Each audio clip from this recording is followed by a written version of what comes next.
कमी की क्या अलामात होती हैं, इसमें जो सबसे पहले अलामात होती है वो ये है कि आयरन की जब भी कमी होती है जिस्म में, तो यानी आपके जिस्म में खून की कमी हो जाती है। और जब खून की कमी होती है तो जो आयरन होता है या जो हमारे रेड ब्लड सेल होते हैं वो ऑक्सीजन सप्लाई करते हैं पूरी बॉडी में। तो इस तरह से आपको ऑक्सीजन पूरे जो ऑर्गन हैं उनको नहीं मिल पा रहा होता, दिमाग को ऑक्सीजन नहीं मिलता, तो इसकी वजह से जो आपका दिमाग है वो फोकस नहीं कर पा रहा होता, बॉडी सुस्त हो जाती है, ऐसा लगता है बॉडी टूट रही है। तो ये सारी अलामात होती हैं, यानी कि जिस्म की वीकनेस होने लगती है। तो ये सारी आयरन की अलामात होती हैं कि आपको आयरन डेफिशिएंसी एनीमिया है या आपको आयरन की कमी हो रही है। प्रेगनेंसी में गायनी आपको आयरन के इंजेक्शंस तब लगवाती हैं अगर आपका 3rd ट्राइमेस्टर है, यानी कि आपको 7, 8 और 9 मंथ चल रहा है और तकरीबन आपका 8 से 10 हफ्ते के अंदर डिलीवरी होने वाली है।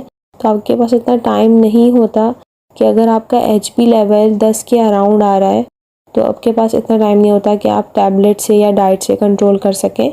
तो इसलिए आपको जो है वो ये आयरन के इंजेक्शंस दिए जाते हैं ताकि आपके डायरेक्ट ये खून में जाएं और जल्दी से जो है वो उसका लेवल मेंटेन हो सके।